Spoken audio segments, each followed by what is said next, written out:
가난한 스코트와 그가 로맨틱한 동경을 품던 부유층, 그 부유층을 무슨 특별한 매력을 지닌 류가 다른 종족으로 여겼었는데 그렇지 않은 것을 알게 되었을 때 받은 충격으로 그는 완전히 파멸되어 버렸다. 해밍웨이는 파멸된 인간의 경멸을 느끼고 있었다. 그는 무슨 일이라도 극복할 수 있었다. 그가 개의치 않는 한 아무것도 그에게 상처를 줄 수 없기 때문이었다. 그러나 피처 제럴드의 실패를 진단하는 것은 릴케와 랭보를 검토한 후에는 별로 유익하지 못한 것일지도 모를 일이다. 그것은 너무 초보적인 것이다.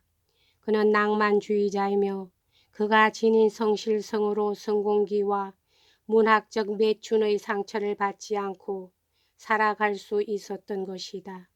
19세기에 살았던들 그는 큰 해를 받지 않았을 것이다. 전 세기엔 성공의 형벌과 유혹이 오늘날같이 심하지 않았기 때문이다. 그보다 더욱 흥미 깊은 일은 만일 랭보가 1920년대의 미국 청년이어서 피처 제럴더가 낙원의 이편에서 반항한 것 같이 랭보 독자의 반항을 했다면 어떻게 되었을 것인가 하는 의문이다. 피처 제럴드의 이인은 현대의 아웃사이더가 종전의 시대에 존재하지 않던 새로운 문제에 직면케 된 것을 지적했다는 점에 있다. 종전에는 아웃사이더의 주요한 적은 동시대에 대한 무관심이었으며 교류하는 것, 자기 표현을 할 수 없다는 것이었다. 그러나 그와는 또 다른 위험, 지나친 공감과 흥미를 일으켜 다른 사람과 같은 것을 느끼고 있음을 그들에게 말하는 것으로서 시대로부터 아첨과 돈을 받게 되는 위험, 엄성적인 매력을 갖는 만큼 한결 가공스러운 이러한 위험의 아웃사이드가 직면해야만 한 것은 서구 역사에서 현대가 처음이었다.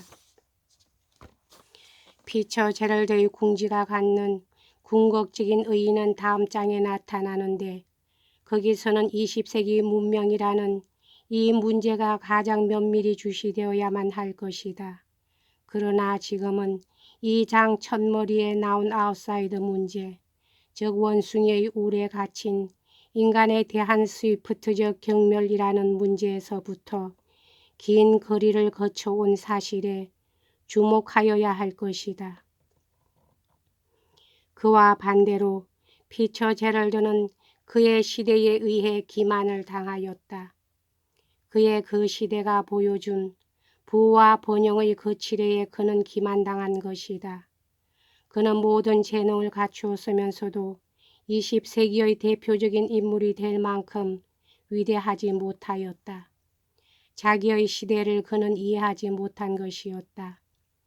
아웃사이더의 문제는 비저나리의 길을 가리키는 것이라 나는 주장했지만 이것은 어디까지나 개인을 위한 해답에 불과하다. 본서의 의도는 현대에 있어서의 새로운 종교의 필요성에 대하여 논하는 것에 있는데 종교라는 것은 개개의 종교인의 집합인 것보다도 훨씬 그 이상의 것인 것이다. 그것은 교회를 의미하며 공동의 예찬을 의미하는 것이다. 사실인적 아웃사이더 개인은 비저나리의 반휴머니즘적 태도가 필요함을 인식함으로써 근본적인 종교적 해결에 도달하는 것이다. 그러나 이러한 인식도 교회에 소속된다는 것과는 거리가 먼 것이다. 교회가 우리를 괴롭히는 문제와 완전히 접촉을 잃은 현재와 같은 시대엔 더욱더 그런 것이다. 이반 카라마조프는 국가는 교회의 연속이며 그 이상의 것이 되어서는 아니 된다고 말했다. 이것은 분명히 아웃사이드에 대한 동정적인 견해이다. 교회가 정신적 현실을 대표하는 것이라면 아웃사이더가 흥미를 갖는 것 역시 정신적 현실 이외에 아무것도 아니며 피처 제럴드와 같은 인물도 그의 예술에 있어 감정과 희롱하면서도 결국은 그것에 빠지는 것을 거부한 것이다. 국가는 분명히 교회에 예속되어야만 할 것이다. 국가는 어디까지나 일시적인 편의에 의해 나타난 것이기 때문이다. 그러나 아웃사이더가 이반 까라마조프와 같이 대담하여져서 실제적 응용성을 갖는 발언을 하였다면 그것은 새로운 타입의 문제에 부딪힌 것을 말하는 것이다. 그것은 이미 단순한 아웃사이드 문제가 아니다. 인생의 비현실성이라는 궁극적 형이상적 문제가 아니라 현대 문명의 실제 문제인 것이다. 현 세기의 아웃사이더가 자기를 정당화할 때의 기반이 되는 것이 이것이다. 아니 이것이어야만 한다. 아웃사이더는 어리석은 노이로제 환자이며 그의 문제는 실제 하지 않으며 그의 헛소리를 그만두게 하고 인생의 현실 문제를 해결하는 데 힘쓰자고 하는 사람들이 앞으로도 끊어지질 않을 것이다. 그러나 이 논의는 근시안적이다. 이러한 실제적 기반 위에선 진정한 문제가 해결될 수 없는 것이며 이것은 우리의 서구 문명의 종언에 의해 실정될지 모른다. 진정한 문제는 아웃사이더적 기반 위에서만이 해결될 수 있는 것이다.